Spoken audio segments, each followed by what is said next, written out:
El Clasico Indonesia antara Persib Bandung melawan Persija Jakarta akan tersaji di game week terakhir paruh pertama dari BRI Super League musim 2025-2026 yang akan mempertemukan Persib Bandung yang akan menjamu Persija Jakarta di Stadion Gelora Bandung Lautan Api pada Minggu sore. Pertandingan penuh gengsi, pertandingan soal harga diri antara dua kota yang memiliki rivalitas paling panas di Indonesia, dan juga ini menarik karena El Clasico musim ini akan menentukan siapa juara paruh musim dari BRI Super League, karena kita tahu tadi Borneo FC secara cukup mengejutkan kalah 2-0 dari tim tamu yaitu Persita Tangerang lewat gol Javlon dan juga satu gol penalti yang berhasil dieksekusi oleh pemain dari Persita Tangerang yang membuat akhirnya Borneo FC bisa kemungkinan dikudeta oleh Persib Bandung atau Persija Jakarta, siapa yang memenangkan pertandingan yang akan digelar pada hari Minggu besok. Pertandingan yang sangat menarik, penuh gengsi, sangat panas dan juga pastinya akan seru banget. Meskipun memang kedua tim ini tidak bermain dengan kekuatan penuh karena ada sejumlah pemain yang absen. Kalau misalkan dari Persib Bandung yang dipastikan absen ada dua pemain, yaitu Sadil Ramdhani yang kemarin mendapatkan kartu merah atau dua kartu kuning ketika tandang ke Kediri. Lalu juga ada Andrew Yung yang pada pertandingan melawan Kediri kemarin ditarik keluar di babak kedua dan juga terlihat pincang sehingga dipastikan akan absen dikarenakan cedera hamstring. Sementara kalau misalnya kita lihat ada juga rumor Federico Barba yang pernah gue bahas juga di video pekan lalu, akhir pekan lalu, yang di mana kita tahu Barba saat ini tengah berada di situasi transfer yang membingungkan, belum ada kejelasan, kedua belah pihak tampaknya belum mencapai kesepakatan. Jadi itu yang membuat akhirnya publik dan juga terutama Boboto ini bertanya-tanya apakah Barba akan dimainkan di laga El Clasico, laga paling penting untuk Persib Bandung di musim ini. Selain dari Barba, Resaldi Hehanusa, mantan pemain dari Persija Jakarta, juga dikabarkan diragukan untuk bisa tampil masuk dalam daftar susunan pemain ataupun DSP pada pertandingan besok. Tidak hanya Persib Bandung tapi juga Persija Jakarta ini harus kehilangan beberapa pemainnya yang sudah dipastikan absen. Ada Rio Matsumura dan juga ada nama Fabio yang harus menepi, tidak bisa dimainkan akibat masih menjalani sanksi akibat kartu merah. Kalau misalkan Fabio itu kartu merah ketika melawan Semen Padang ketika kalah waktu itu.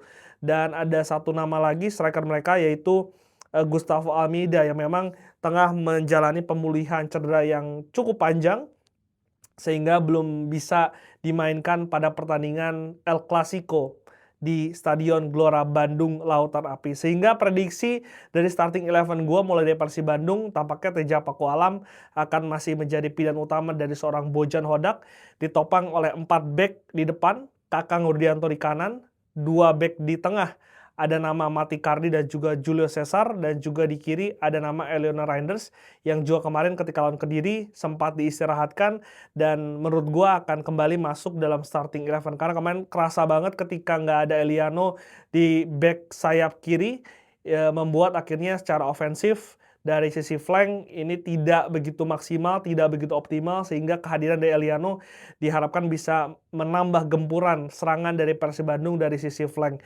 Sementara 3 pemain tengah dari Persib Bandung tampaknya akan menjadi pilihan utama, yaitu ada Mark Locke dan juga ada Luciano Goikokea yang mungkin akan dimainkan sebagai double pivot seperti biasa menopang seorang Tom Hai yang bermain sebagai gelandang serang. Sementara itu untuk 3 pemain di depan, di kanan Ulian Baros meskipun memang performanya ini belum bisa mencapai titik maksimal ketika di awal musim karena Ulian Baros sudah beberapa pertandingan ini puasa gol, tidak bisa mencetak gol, tapi perannya sudah sering dibahas sangat luar biasa sehingga mungkin Baros belum bisa digantikan. Sementara ketika Andrew Yung yang biasanya compete dengan seorang Ramon di striker tunggal, karena Andrew Yung dipastikan cedera, maka Ramon dipastikan akan bermain dari menit pertama. Sementara di sisi kiri ketika Sadir Ramdhani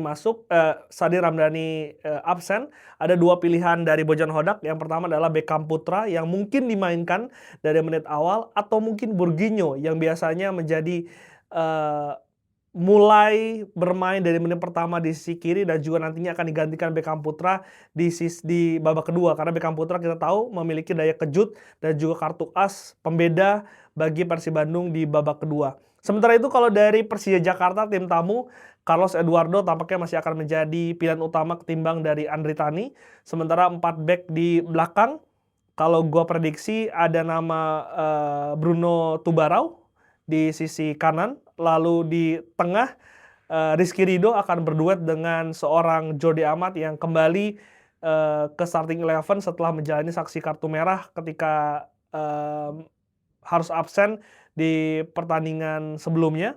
Sementara untuk seorang Doni Tri Pamungkas akan juga menurut gua dimainkan pada pertandingan kali ini.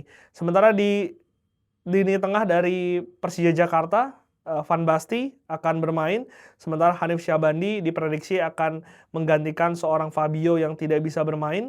Sementara Witan Sulaiman tampaknya akan masih menjadi pilihan utama dari seorang Souza. Sementara untuk 3 di depan, ini trio yang paling mematikan dari Persija Jakarta karena sangat terbukti dari jumlah gol yang mereka cetak, baik itu dari Alano, Maxwell yang menopang seorang Excel, striker lokal yang mampu berkontribusi gol untuk Persija Jakarta dalam beberapa pertandingan terakhir. Kunci dari pertandingan ini El Clasico ada 3 poin yang mau gue highlight. Yang pertama pasti mentalitas yang akan berbicara. Mentalitas nggak hanya setengah babak tapi 90 menit.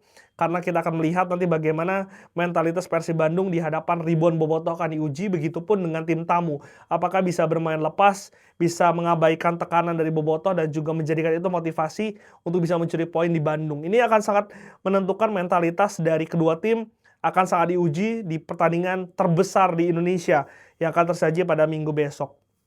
Yang kedua, gue mengutip kata dari Bung Biner. Gue sempat podcast ketika Persib sebelum melawan dari Maluku United, dan ia mengatakan ketika berbicara mengenai pertandingan-pertandingan besar seperti ini, maka jumlah kesalahan ini akan menjadi penentu. Karena pertandingan sangat ketat, biasanya akan dihukum, akan ditentukan oleh jumlah kesalahan yang bisa saja dilakukan oleh kedua tim, sehingga kita nantikan apakah akan ada kesalahan-kesalahan yang merugikan tim dan juga menguntungkan bagi tim lawan untuk pertandingan pada hari Minggu besok. Sementara yang tiga, mengutip dari Bung Edwin yang tadi baru podcast sama gue di Liputan 6 Sport. Kalian bisa cek podcastnya di channel Liputan 6.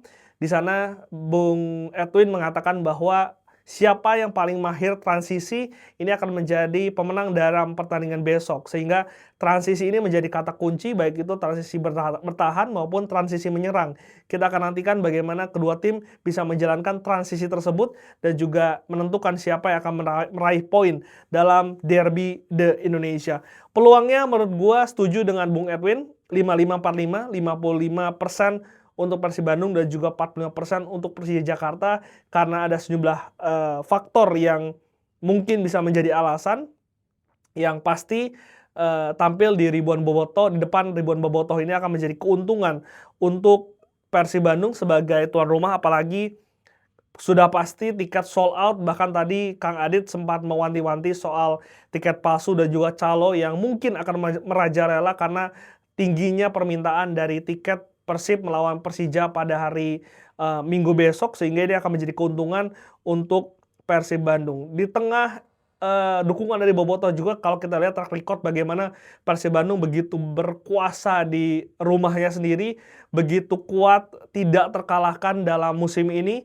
Bahkan terakhir kalah di kandang ketika Persib Bandung pada musim lalu di bulan Januari tahun 2025 menelan kekalahan 0-2 dari tamunya Dewa United. Setelah itu Persib Bandung relatif selalu menyapu bersih 3 poin dari Stadion Gelora Bandung Lautan Api. Dari performa 5 pertandingan terakhir memang agak naik turun untuk Persib Bandung. 3 kali meraih kemenangan, 1 kali kalah dari Malut ketika tandang, dan juga terakhir ketika tandang ke Kediri ini meraih hasil imbang. Dan juga Persib Bandung memiliki kekuatan di lini belakang mereka yang saat ini menjadi tim paling sedikit kebobolan di Liga hingga pertengahan musim. Ini akan sangat menarik karena yang pertama, kalau Barba itu tidak bermain, artinya akan ada duet Mati Cardi dan juga Julio Cesar yang gua rasa levelingnya ini tidak sebaik ketika Mati Cardi duet tandem dengan seorang Barba. Sehingga kita akan nantikan pembuktian dari Julio Cesar apakah kualitasnya bisa menyamai dan juga bahkan lebih baik dibandingkan seorang Barba yang secara proven bisa membuktikan kualitasnya di lini belakang pertahanan dari Persib Bandung. Yang menarik adalah tim dengan kebobolan paling sedikit, pertahanan paling kuat akan bertemu dengan tim yang memiliki jumlah mencetak gol paling banyak di liga, yaitu Persija Jakarta. Karena kalau kalian lihat bagaimana Persija musim ini begitu berkuasa, begitu luar biasa di lini depan mereka, pembelian pemain asing yang berkualitas cepat beradaptasi menjadi kunci kesuksesan dari Persija Jakarta yang saat ini bertengger di posisi 2 klasemen. Karena di situ ada nama Alano, ada nama Maxwell yang berkontribusi mayoritas pada gol-gol yang dicetak oleh Macan Kemayoran pada musim ini. Apalagi ada nama Excel yang memang ini striker lokal yang biasanya sulit bersaing, sulit mendapatkan tempat, tapi Excel bisa membuktikan pemain dari Liga 2 yang bisa membuktikan kualitasnya di Liga 1, terutama bagaimana penempatan posisinya di bola-bola atas.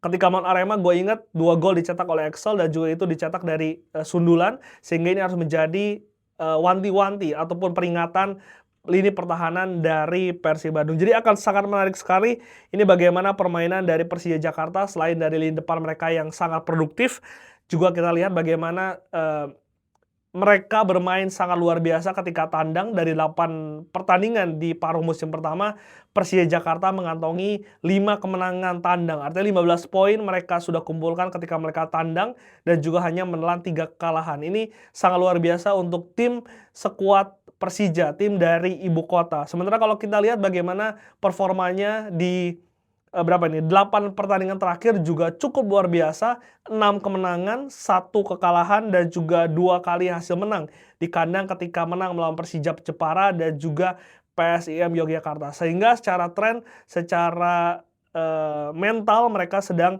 dalam performa yang sangat baik dan juga sangat percaya diri. Head to head meskipun memang tidak begitu relevan, tapi kalau kita lihat bagaimana di 2-3 musim terakhir, memang kalau secara head to head ini lebih dimenangkan oleh Persib Bandung, di mana dalam 5 pertandingan terakhir Persib Bandung berhasil berhasil meraih 2 kemenangan, 2 hasil seri, dan juga 1 kekalahan dari Persija Jakarta. Koreksi kalau gue nggak salah, mungkin Bojong Hodak belum pernah menelan kekalahan dari rival utamanya, yaitu Persija Jakarta. Dan kalau bisa kita lihat juga bagaimana sejarah yang bercerita bahwa terakhir kali Persija bisa meraih poin penuh dari kandang Persib Bandung terjadi di tahun 2011. Ketika itu gue ingat salah satu golnya dari Bambang Pamungkas dengan selebrasi khasnya di depan ribuan bobotoh yang membuat saat itu Persib Bandung harus takluk dengan skor 2-3. Memang pada tahun 2021 Persib sempat kalah 0-1 kalau nggak salah di kandang, tapi saat itu pertandingan dijalankan di tempat netral, yaitu di Manahan Solo, sehingga bukan di depan ribuan bobotoh. Sehingga ini akan sangat menarik dan juga akan sangat menentukan detil-detil bagaimana para pemain ini akan berhadapan. Seperti tadi gue katakan, seorang Alano dan Joe Maxwell ini akan berduel dengan Eliano dan Joe Kakang. Duel-duel lini tengah juga akan sangat menarik untuk bisa dinantikan, sehingga kita akan lihat bagaimana dan juga siapa pemenang dari Derby Indonesia, El Clasico Indonesia, yang juga akan menjadi juara paruh musim. Prediksi skor menurut gua 2-1 untuk Persib Bandung, dengan segala alasan yang tadi gua sudah jelaskan, dan juga man to watch menurut gua ada dalam diri Tom Hai di tubuh dari Persib Bandung. Sementara untuk di Persija Jakarta, Alano yang mungkin akan menjadi kunci permainan terutama serangan dari Persija Jakarta. Gimana prediksi kalian? Coba tulis di kolom komentar.